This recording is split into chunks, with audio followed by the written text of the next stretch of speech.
Au cœur du camp militaire de Souges, près de Bordeaux, le salon professionnel Sofins a réuni du 1er au 3 avril dernier des forces spéciales françaises et étrangères, ainsi que des entreprises spécialisées dans les technologies militaires.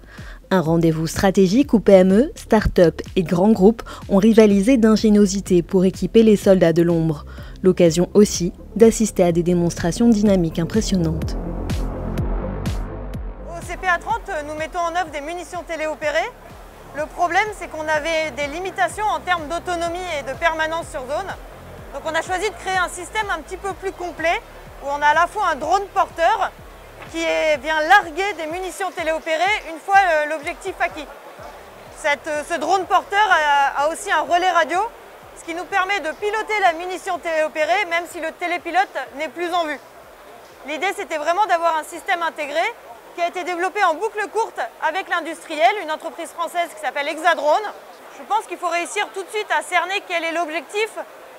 Alors nous, les militaires, on aime bien parler d'effet final recherché, c'est un terme qui nous plaît, mais il ne faut pas innover pour innover. J'innove, c'est quel problème je veux résoudre.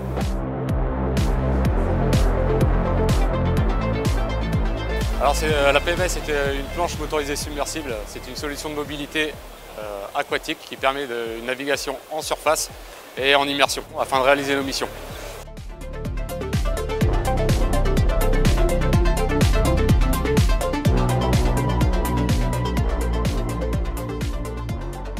Le Sofins, c'est le salon qu'il faut faire.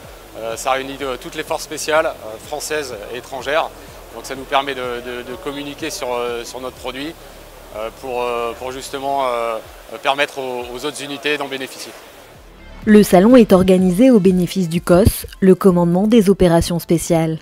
Cette édition 2025 a accueilli 4500 visiteurs, 60 délégations des forces spéciales étrangères, 300 exposants issus des TPE, PME et grands groupes industriels.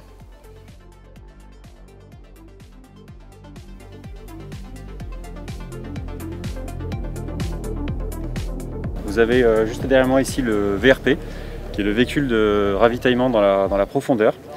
C'est un véhicule qu'on a acquis tout récemment au 4e RHFS et dont la vocation est d'apporter du carburant et des munitions au profit de nos hélicoptères qui sont engagés en opération. Et la particularité, c'est qu'on n'est pas sur un format de camion-citerne tel qu'on le voit couramment en fait. Là, l'intérêt, c'est que vous avez un réservoir souple qui ne crée pas de vapeur, qui réduit le risque pour l'équipage vis-à-vis du risque d'explosion sur des IED par exemple. Un des critères importants en fait sur ce VRP, c'était de pouvoir l'utiliser en aérotransport.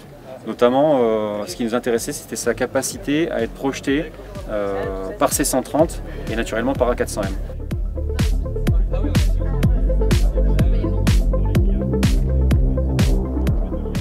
C'est une version du NH90, je dirais, standard, sur lequel on a adapté tout un tas d'équipements et sur lequel on a opéré certaines transformations qui le rendent parfaitement compatible de la conduite de nos opérations. Donc les différences majeures dessus, c'est le rajout d'une boule optronique de haute performance.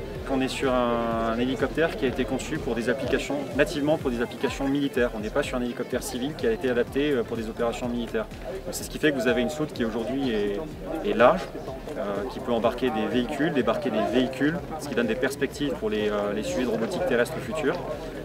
Vous avez la connectivité qui est embarquée en fait à bord de l'hélicoptère et qui vous permet d'être interopérable à la fois en interne France et en interallié avec les unités que vous allez appuyer. Et puis vous avez ce sujet qu'on est actuellement en train de porter sur le NH90 et qui pourrait être le premier hélicoptère à avoir la capacité à commander et à superviser des drones en opération. Par un des commandos du groupe Action Marine déployé devant vous. Mais aussi des actions de ravitaillement. Pour le soutien médical, dispose de 6 antennes médicales.